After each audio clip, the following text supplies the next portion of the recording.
We're going to be talking about the light ones and the dark ones, the spirits that live in the worlds beside ours, and how we feed them and interact with them. It's actually really important that we have our mind under control for this.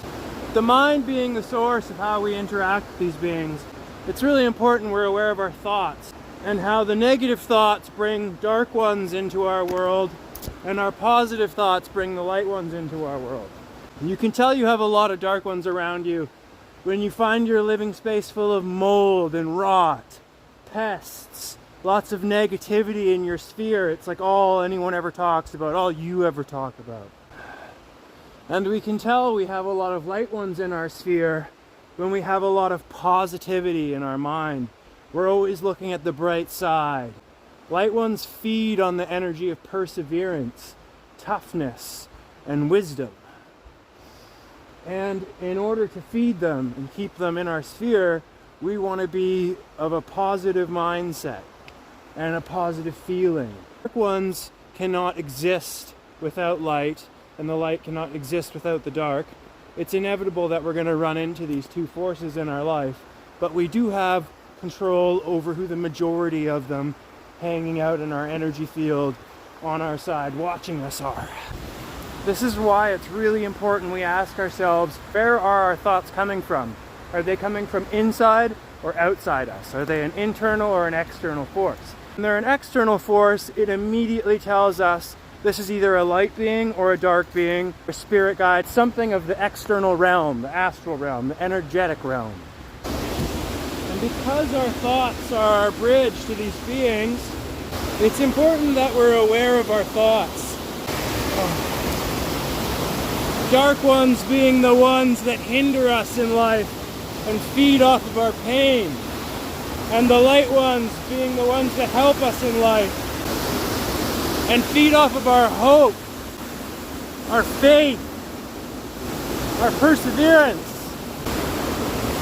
Light ones are often responsible for miracles, manifestations,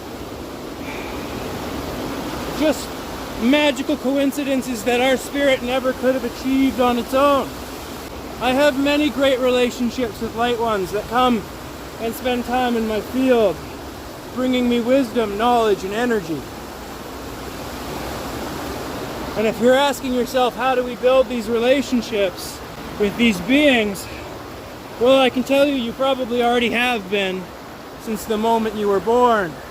Because we're born into this world with attachments to these spirits, these beings, whether they're from our realm or one of the ones beside ours. It doesn't really matter. So the more positivity, hope, and courage you bring into your life, the more light ones are going to show up to watch and bring their gifts. And the more hate, pain, and disdain that you bring into your life, the more dark ones will show up bringing their gifts. So I hope this drives home how important it is for us to be aware of our thoughts and our internal and external planes. Because if you're not aware, those external forces can get so inside you that they almost seem to take over. I've still yet to reach a conclusion on this, but I'm pretty sure the objective of a dark one is to come up to our world and take over. And I'm pretty sure the objective of a light one is to bring you up to their world. And now I'm not sure if we are a dark one to them or if it's up and down or side to side. A great example of how to decipher a light one and a dark one apart is dark ones are very tricky. Often their voice will lead you down a path that seems so easy, so effortless. Whereas light ones will often seem insane and crazy. And it's like, why would I want to do that? And right there you have your distinction between the two. A light one will move you more into expansion, the uncomfortable. It's really hard to stay connected to a light one for a long period of time because they are going to push you and push you and push you outside your comfort zone. Whereas dark ones will almost have you contract, become smaller, easier, less effort.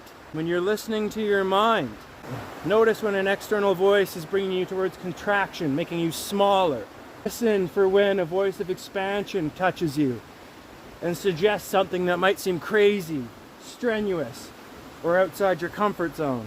As you build relations with these different spirits, they are going to dictate how your life unfolds. Things seem to conspire for your greatest good and always just work out. Or does everything seem to be against you?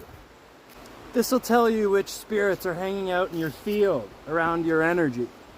Now keep in mind, this isn't forever. We can starve these spirits out. If we want more positive spirits, we can just force ourselves to change our internal... Sorry, wind's talking to me. A huge part of achieving these miraculous manifestations, these moments of supreme power, is making sure that it's primarily light beings interacting in your field, because these are the things they find amusing. They're going to bring up against you huge obstacles, and if you overcome them, you're only going to gain their respect. So, stay aware, stay beautiful, and we'll see you next time.